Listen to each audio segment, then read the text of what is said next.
નમસ્કાર. વસ્તી ગણતરી 2027ની તૈયારીમાં આપનું સ્વાગત છે. આ માર્ગદર્શિકા ખાસ ગણતરીદારો અને સુપરવાઇઝરો માટે છે, જેમાં આપણે ઘર યાદી અને મકાન ગણતરીના દરેક પ્રશ્નને બારીકાઈથી સમજીશું. તો ચાલો શરૂઆત કરીએ. આખી સમજૂતીને આપણે 6 સરળ ભાગમાં વહેંચી છે. પહેલા આપણે ઉદ્દેશ્ય અને પ્રક્રિયા જાણીશું. પછી ઘરની ઓળખ, કુટુંબની સામાજિક વિગતો, મૂળભૂત સુવિધાઓ અને કૌટુંબિક અસ્કયામતો પર વાત કરીશું. અને છેલ્લે નિષ્કર્ષ અને આભાર સાથે પૂરો કરીશું. તો આપણો મુખ્ય હેતુ શું છે? બહુ સીધો અને સ્પષ્ટ છે. તમામ 32 લાખ ગણતરીદારો અને સુપરવાઇઝરો દરેક શબ્દ, દરેક વ્યાખ્યાને એક જ રીતે સમજે અને લાગુ કરે. બસ આ જ રીતે આપણે દેશભરમાંથી એક સરખી અને સાચી માહિતી મેળવી શકીશું. જુઓ, આ કામમાં સહેજ પણ ગૂંચવણને કોઈ સ્થાન નથી.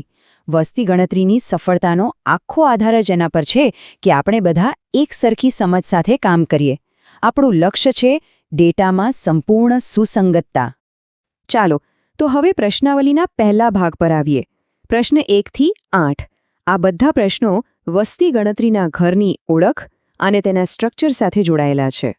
અહીં સ્વ-ગણતરી સંદર્ભ આઈડી એટલે કે SEIDની પ્રક્રિયા બહુ જ અગત્યની છે. તમારે ખાલી એટલું પૂછવાનું છે કે શું પરિવારે સ્વગણતરી કરી છે? જો જવાબ હા આવે તો એમની પાસેથી 14 આંકડાનો SEID લઈને સિસ્ટમમાં દાખલ કરી દો. પછી બધો ડેટા એકવાર ચેક કરી લો અને સ્વીકારો બટન દબાવો. કંઈ ભૂલ હોય તો સુધારો કરો, અને જો જવાબ ના હોય તો ચિંતા નહીં, આપણે જાતે જ બધી વિગતો ભરીશું.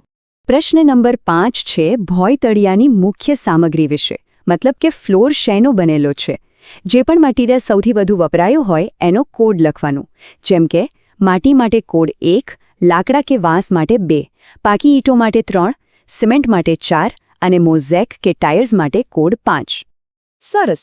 હવે આપણે બીજા ભાગમાં આવી ગયા છીએ.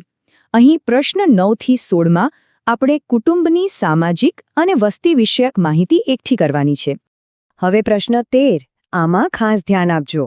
અહીં આપણે કુટુંબના વડારી SC/ST સ્થિતિ નોંધવાની છે.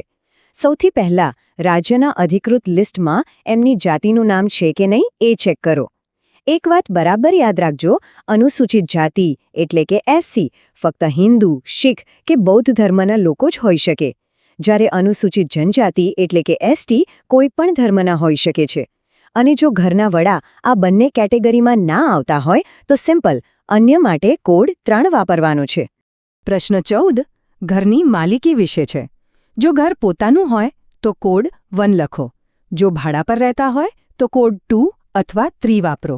અને જો ઘર અતિક્રમણ કરેલું હોય કે સરકારે ફાળવેલું હોય, ટૂંકમાં અન્ય કોઈ સ્થિતિ હોય તો એના માટે કોડ 4 છે. ચાલો હવે આપણે આગળ વધીએ ત્રીજા વિભાગ તરફ. આ પ્રશ્નો ઘરમાં કઈ કઈ મૂળભૂત સુવિધાઓ છે એના વિશે છે, જે જીવન ધોરણ જાણવા માટે ખૂબ જ જરૂરી છે. પ્રશ્ન 17. પીવાના પાણીનો મુખ્ય સોર્સ કયો છે?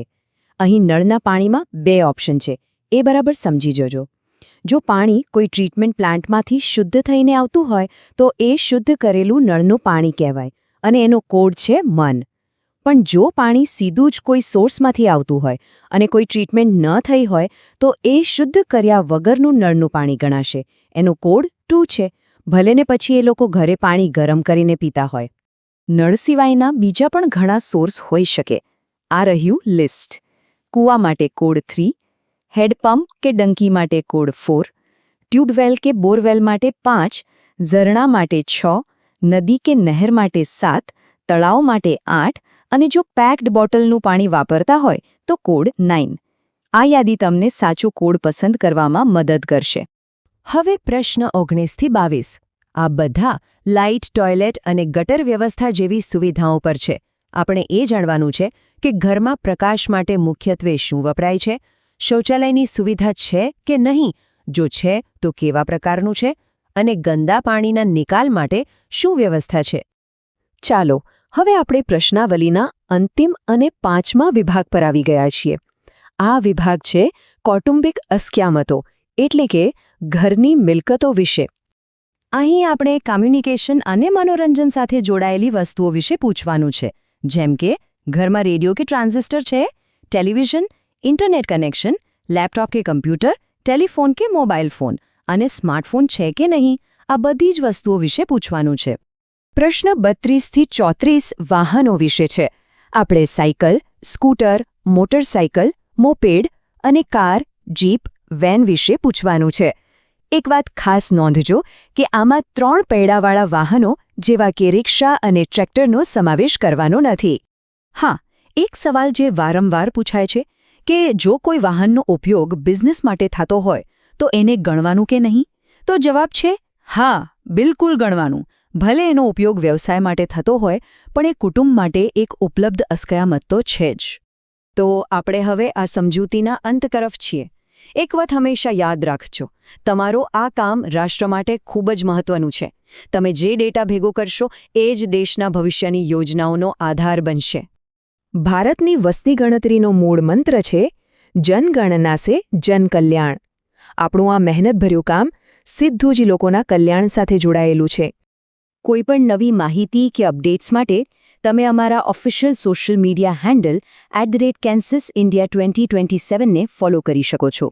સ્ક્રીન પર દેખાતા QR કોડને સ્કેન કરીને પણ તમે સીધા અમારા પેજ પર પહોંચી શકો છો. આ સમજૂતીમાં ધ્યાન આપવા બદલ અને આ મહત્વપૂર્ણ રાષ્ટ્રીય કાર્યમાં તમારા સમર્પણ માટે આપ સૌનો ખૂબ ખૂબ આભાર. તમારું યોગદાન દેશના ભવિષ્યને વધુ ઉજ્જવળ બનાવશે.